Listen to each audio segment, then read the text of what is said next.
calls Abram. God had given people another chance to live the right way.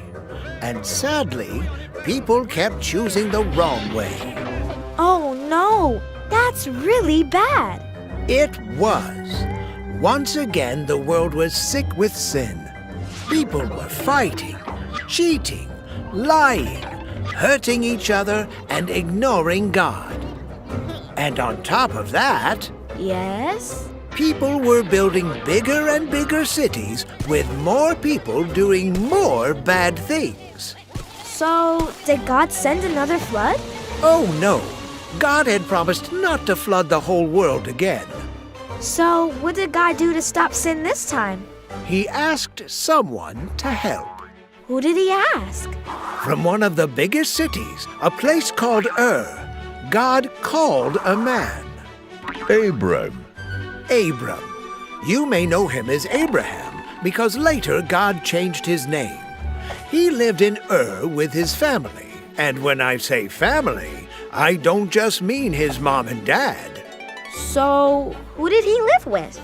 Abram lived with his mom, dad, sisters, brothers, nephews, nieces, granddads, grandmas, uncles, aunts, cousins, second cousins, third cousins. Well, you get the picture. That sure sounds crowded. It probably was.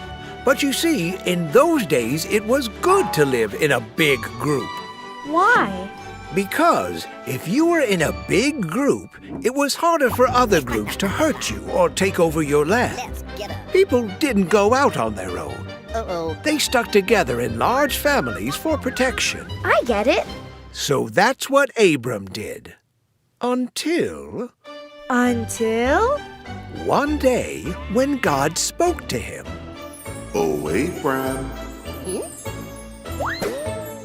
Yes? Yes. Are you calling to me, God? I want you to do something. Yes. Sure. Of course. I want you to go out on your own. What? At this point, Abram didn't know much about God. Back then, people didn't have Bibles like we do, Why not? because the Bible hadn't been written yet. So he didn't have all the stories we have today that show us how trusting God is the best thing to do. So when God said, I want you to go out on your own. I want you to leave your family and follow me. Abram was faced with a choice. Would he stay with his family where things were safe, or would he trust that God had a plan? What did he do? Well, Abram said, Yes. I will do as you are asking me to do. so Abram, along with his wife, Sarai. you may know her as Sarah, because later on God changed her name too. They left their big family and country Goodbye. and wandered off into the middle of nowhere, following God. And then one night, Abraham, Huh? Abraham, you have done as I asked. You have trusted me. Yes, I did. As you follow me, I will be with you always. You will never be alone. Oh, really? That's wonderful. Not only that, I have 3 promises for you. I'm going to give you so many kids and grandkids and great-grandkids that your family will become a nation. A nation? a nation is a big group of people that live in a very large place. So God promised to make Abraham's family? A great nation, yes. Wow! But wait, there's more. God also promised Abram that his family would have their own land, and that the whole world would be blessed through Abram and his kids. Double wow! Triple wow! 3 promises! There was only one problem. Really? What? Abram and Sarai were old, and they didn't have any kids. Oh, so how could they become a big family and a great nation when they didn't have kids?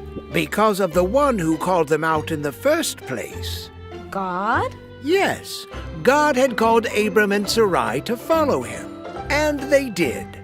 Because they trusted God, he promised to make them a great and special nation that would bless the whole world. But what was the blessing? Abram and Sarai didn't quite know yet. They had to keep trusting God. It was years and years before Abram and Sarai started seeing God's promises come true.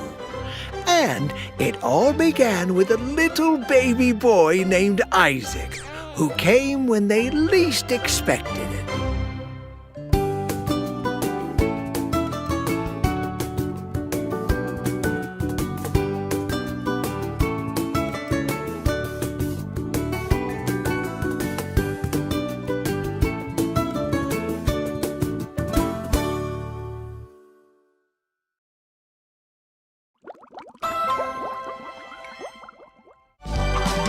Minnow Laugh and Grow Bible. Joseph.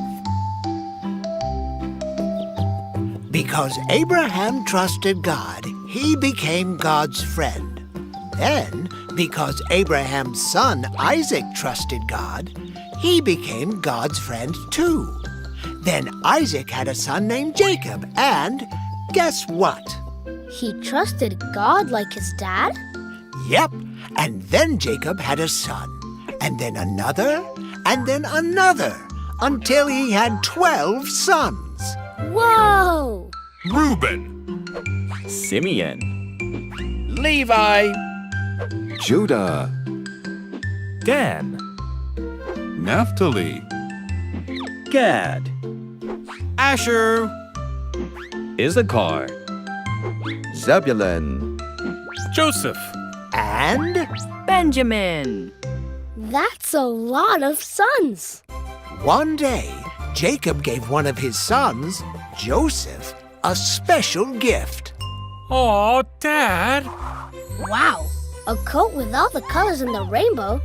Joseph must have been so happy. Oh, he was. But his brothers... We're not.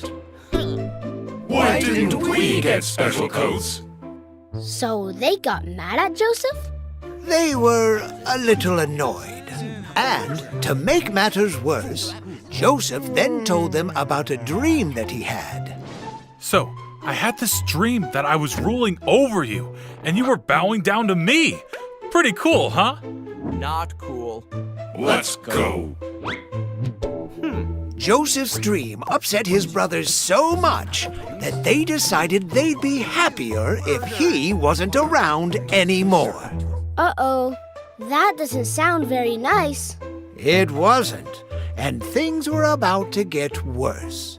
One day, as the brothers were taking care of the flocks, they saw Joseph coming. Oh, great. And they got an idea.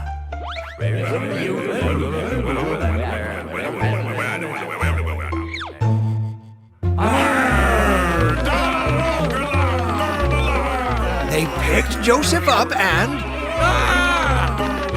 threw him into a hole in the ground. Oh, A hole in the ground? That's not all. Later, they sold Joseph to some folks who were traveling to Egypt, oh, who sold Joseph again to someone else when they got there. oh. This is going from bad to worse. Does this have a happy ending? You'll see. So now Joseph was in Egypt working for a very rich man. Me, Potiphar. Joseph, you are a real hard-working and honest man. I'm going to put you in charge of my whole house. Well, that's great. This is great. Until it wasn't. Uh-oh, what happened? The rich man's wife told a lie about Joseph and Arrest him! Here I go again. Joseph got thrown into prison. Oh. Okay. So first I was thrown in a hole, then sold twice, and now I'm in prison. He must have been so mad. Oh, I'm sure he was. So, what do you think he did? What? He prayed. He trusted that God had a plan even though it was hard to see it. You see, in the prison there were 2 other men. One day they said to Joseph, We've had some crazy dreams. I could tell you what they mean. One of you is going to be freed soon, and the other is not. Oh. Sometime later, the ruler of Egypt Me, Pharaoh. woke up one morning and said, I've had the craziest dream. Pharaoh really wanted to know what the dream meant. So his servant said, I know someone who can help you.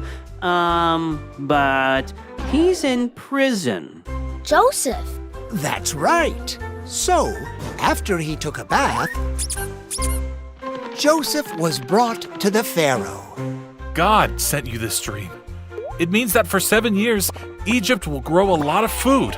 Great! And then for the next 7 years, food will not grow and many people will die. Well, that's not great. But if you store up food in the first 7 years, you will have food when you need it most. That's great! Pharaoh was so happy that he made Joseph the second most powerful person in the land. He was in charge of making sure there was always enough food to eat. So God used Joseph to help a lot of people. This does have a happy ending. And it gets better. It does? When food stopped growing, Joseph's family got so hungry that they came to Egypt to find food. And were his brothers in for a surprise? Joseph? Brothers! Wait, wasn't Joseph mad at them? Joseph realized that God had a plan for him in Egypt. You see, like he often does, God took something very bad, Being thrown in a hole, sold twice, and stuck in prison. and he used it to do something very good.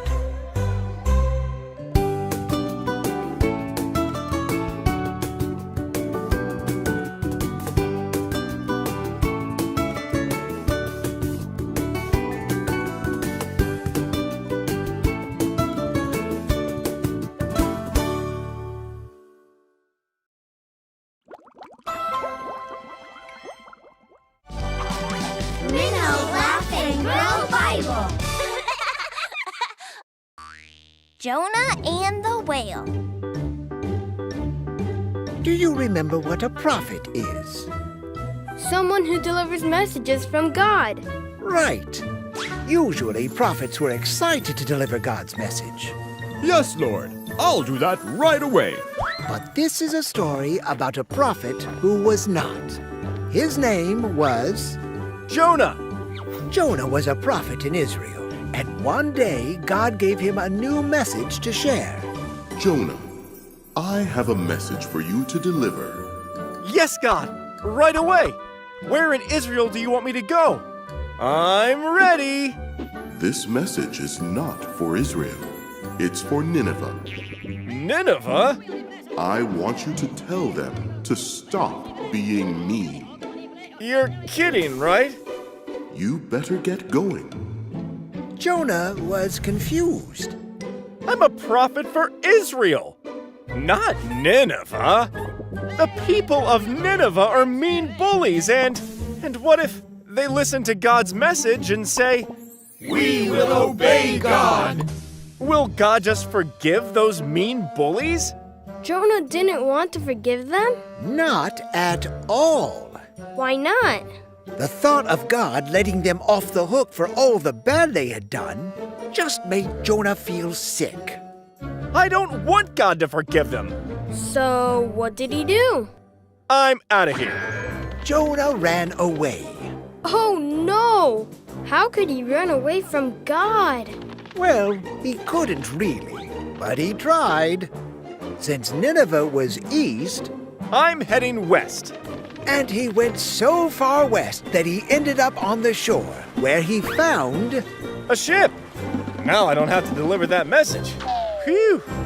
But as soon as the ship got out to sea, a huge storm tossed the ship around. And the sailors were scared. Really scared! I sure would be. So the captain called out, Everyone pray so we don't die! So what did Jonah do? Nothing. Nothing. Not a thing. He was below deck. Sleeping? Until the captain found him. Hey, wake up! Oh, are we there already? No, we're not there already. We're in the middle of a storm, so you better get up and pray. Jonah felt really bad. He couldn't bring himself to pray to God. Oh, why not? Because he felt guilty. He was running from God, and he was pretty sure that God had sent the storm because of him. So he yelled out, It's my fault. Throw me into the sea, and the storm will stop. No, no, no! Well, okay. Grab it! So they threw Jonah into the sea, and the storm stopped. Hey, it worked! Yahoo! Even though Jonah was wrong for running from God, God wasn't trying to hurt Jonah. He wasn't? He wasn't? Nope. God was trying to give him a second chance. Jonah was running away from God, and God knew it would take something big to turn Jonah around. So what did God do? He sent something as big as a whale. You've gotta be kidding. And the whale swallowed him up. Oh, my. So I guess that's the end of the story. Not at all. God protected Jonah in the belly of the whale. And inside the belly of that whale, Jonah prayed to God and said, Okay, God. I know you want me to give those bad people a second chance. Please, give me a second chance too. And just then,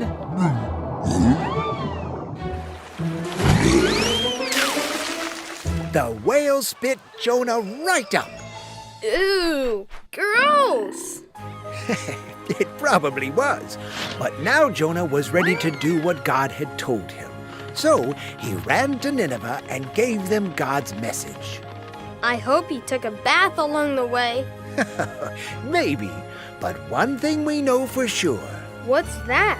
When the people of Nineveh heard God's message, they listened, and God gave them a second chance.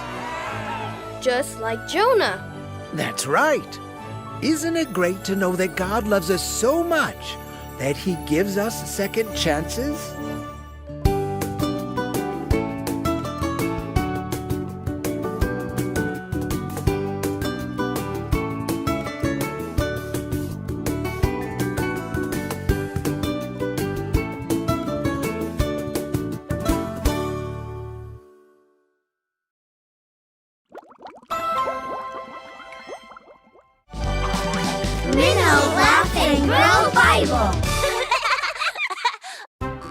The Desert Temptation. Do you remember what happened after Jesus was baptized? Let's see. Oh, I remember. The Spirit of God appeared like a dove. Yes. What else? The people heard the voice of God saying, This is my son. You remembered.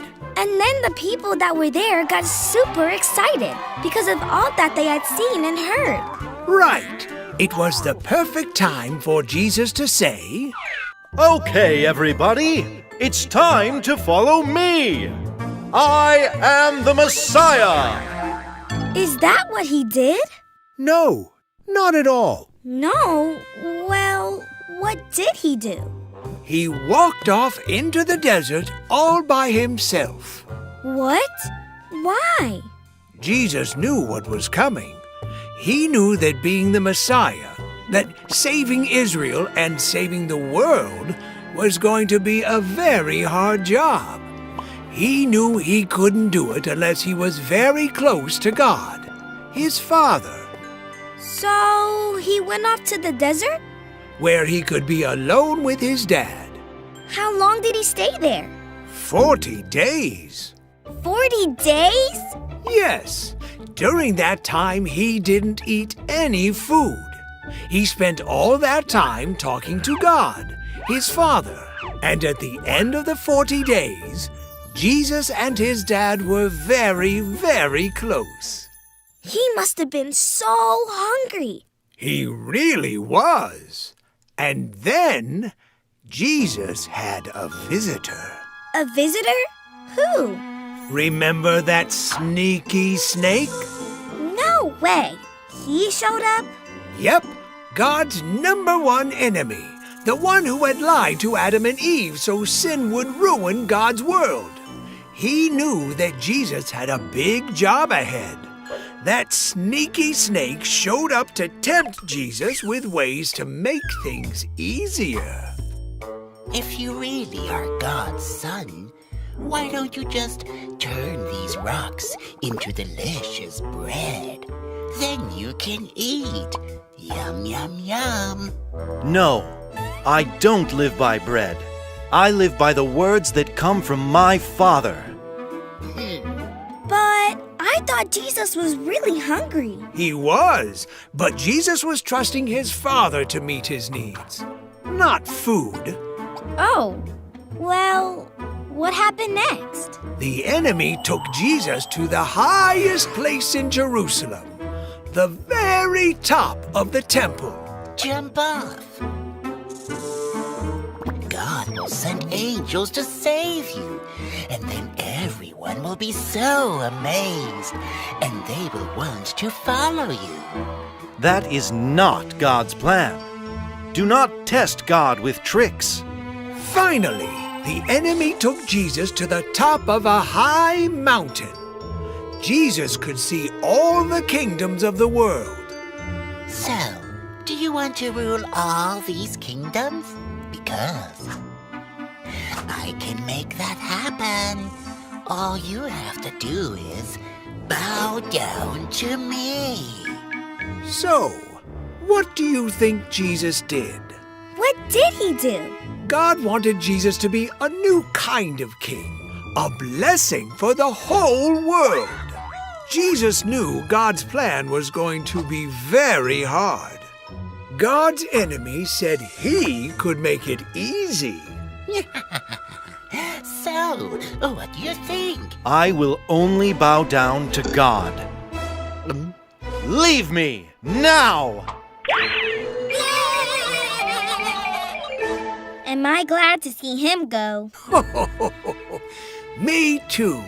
The enemy had tried his best to fool Jesus, the same way he had fooled Adam and Eve many years before. But Jesus was too close to God, his Father, to fall for the sneaky snake's tricks. Especially after spending all the time alone with him. That's right. Being close to his Father made Jesus strong. So, what happened next? Jesus went back to the city. Really? Why? Because now it was time to save the world.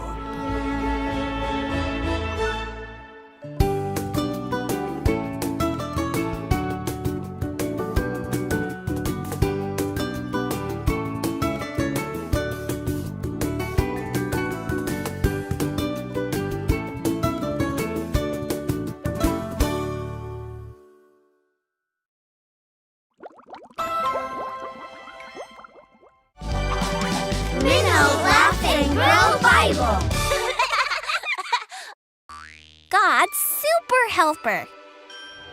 Jerusalem was packed. People from all over the Roman Empire were visiting for a celebration. But Jesus' disciples were nowhere to be found. Really? Why? You see, after Jesus died on the cross, they had gotten some good news and some sad news. What was the good news? Jesus was alive! Yes. That was good news. And, what was the sad news? Jesus was going to leave them. Oh. But there was also some other good news. Good. Oh, double good. What was it? It was time for Jesus' friends to spread the good news about his kingdom. But that's a ginormous job. Which is why Jesus left them with even more good news. Jesus promised to send his followers a helper. A helper? Who? No one knew. So, for the time being, Jesus' friends hid in Jerusalem, waiting and praying. They hid? They didn't want the Pharisees and Sadducees coming after them like they had come after Jesus. So, they were trying very hard not to attract too much attention. I get it. 1 day passed, then 2, then... We've been praying for 3 days, and still no sign of the helper. What should we do? What Jesus told us to do, I guess. So they continued to pray. 4 days passed. 5, 6, 7, 8. It's been 9 days. What should we do?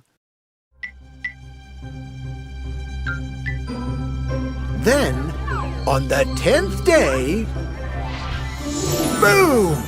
Boom? A sound like a huge wind filled the house. And something that looked like little flames of fire appeared over their heads.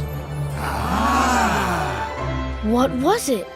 The Spirit of God, the Holy Spirit. Whoa! Was the Holy Spirit the helper Jesus promised? Yes, the helper had come. Amazing! And something even more amazing happened, because as the disciples were filled with God's Spirit, they began to praise God. And... Great is the Lord, and horodovan burstogast. Huh? What did you say? Horodovan burstogast, bashian story especior. Hey, how do you know that language?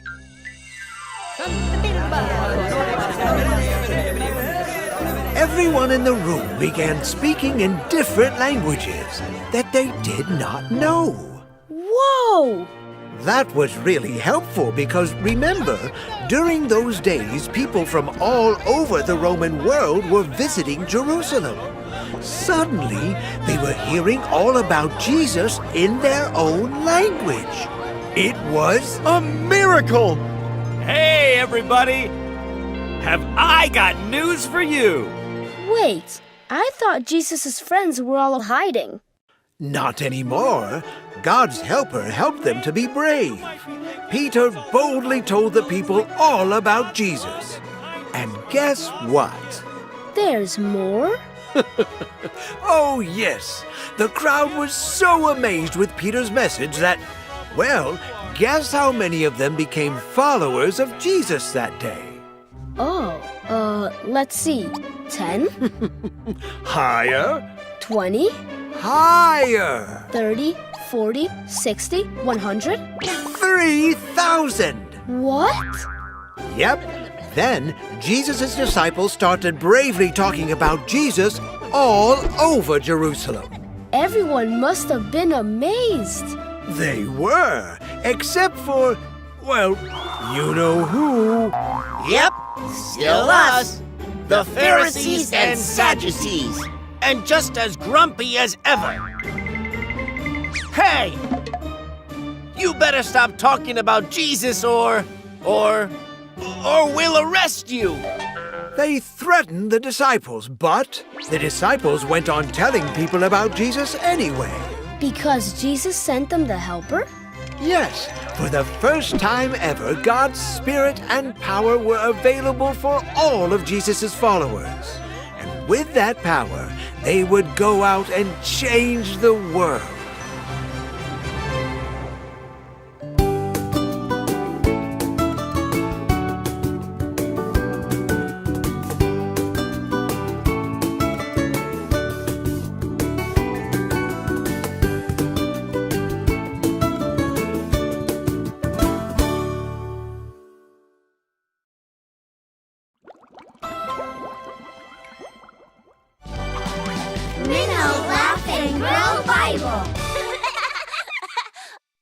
A vision for everyone.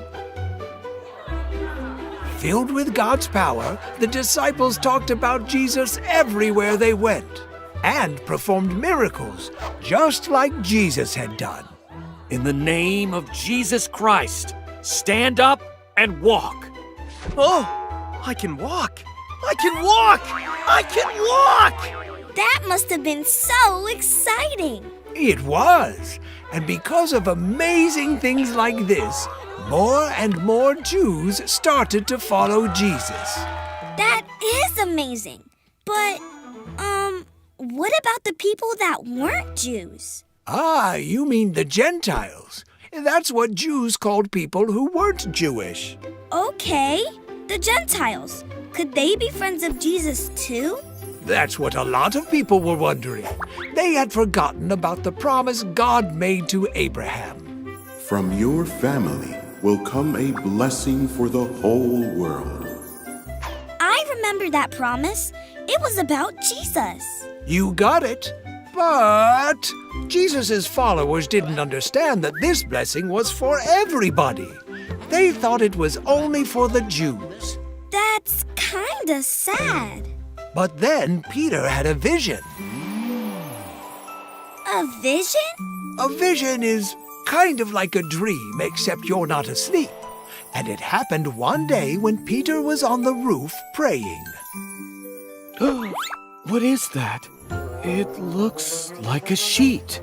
It looks like a pig, a camel, a rabbit, a lobster. And then a voice came from heaven and said, Get up, Peter. Take one of the animals and eat. What? I have never eaten anything that is unclean.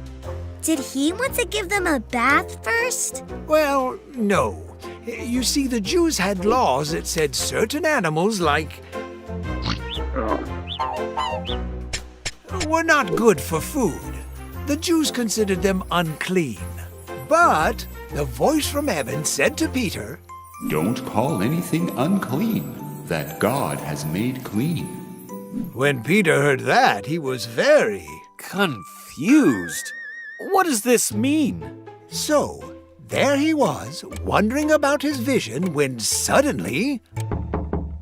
Hello? Anybody home? Someone showed up? Yep, 3 servants of a Roman commander named Cornelius. Who? Cornelius.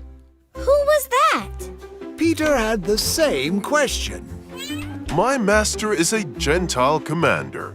He is not Jewish, but he loves God. So, God sent an angel to him in a dream. And the angel said, Go find a man named Peter. The angel even told him where we could find you. And so, here we are. Peter thought about his vision, and then he thought about the dream that Cornelius had. And suddenly... The voice in my vision said, Don't call anything unclean that God has made clean. We've never talked to Gentiles about Jesus because we thought they were unclean. But God is showing me that we should not treat people like unclean things. God loves the Jews and the Gentiles. Let's go! So Peter went to see Cornelius and his family. Wait till you hear about who Jesus is and all the amazing things he has done. So Peter shared the good news about Jesus with Cornelius and his family. Yes, and because of that... My family and I will follow Jesus too. Just then, something amazing happened. other languages. Yes! Remember when the helper Jesus promised finally came to the disciples? I do. It was the Holy Spirit, and he filled them with God's power. Right! Now Cornelius and his family were filled with God's power too. Wow! Wow! Yes, wow! That's what the other followers said when they found out about it too.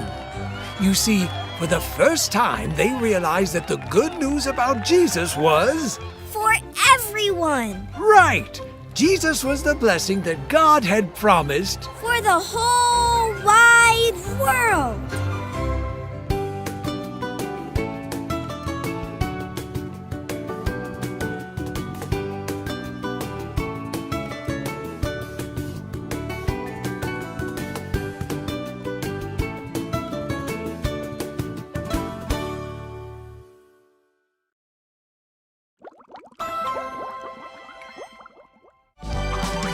Minnow Laugh and Grow Bible. Big changes for Saul. Jesus' disciples were very busy in Jerusalem. The Holy Spirit had come and they were boldly sharing the good news. Jesus died for our sins. With everybody. I'd like to follow Jesus. I'd like to follow Jesus too. Wow, so many followers. Yep, and now it was time to spread the good news all over the Roman world. How would they do that? Oh, God had someone special in mind for the job. Peter? Nope. John? No. Andrew? Matthew? James? Simon? Bartholomew? No, it was a man named Saul. Also known as Paul. Saul was his Hebrew name, but outside of Israel, people knew him as Paul. So, Saul was Paul? Yep, and he was also... a Pharisee. And like all good Pharisees, I want to make sure everybody follows all the rules, all the time. Remember, the Pharisees thought Jesus was breaking all the rules.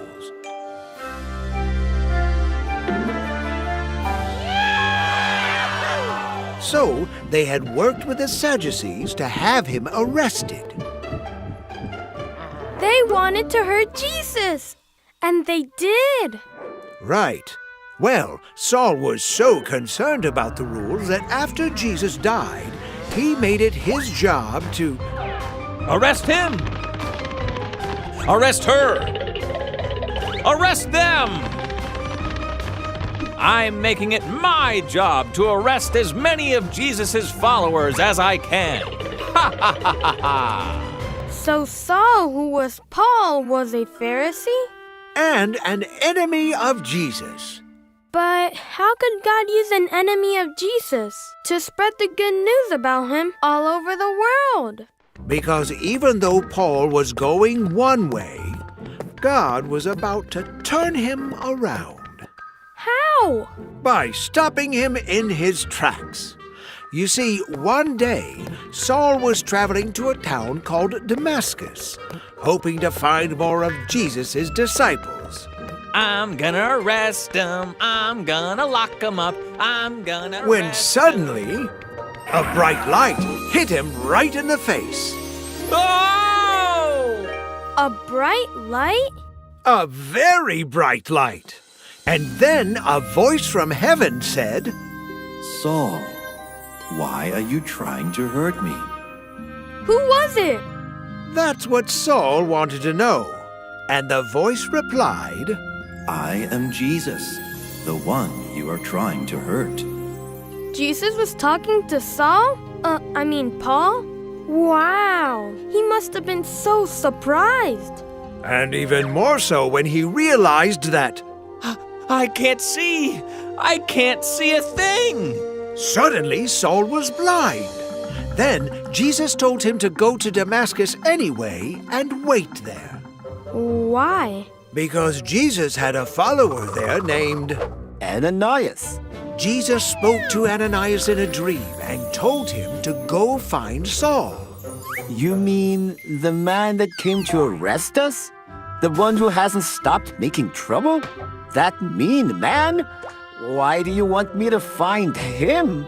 Then Jesus said, He is the one I'm going to use to spread the good news about me to everyone, to Jews and those that aren't Jews, and even to kings. So, what did Ananias do? He trusted Jesus. So when he found Saul, he prayed for him and something amazing happened. I can see! I can see!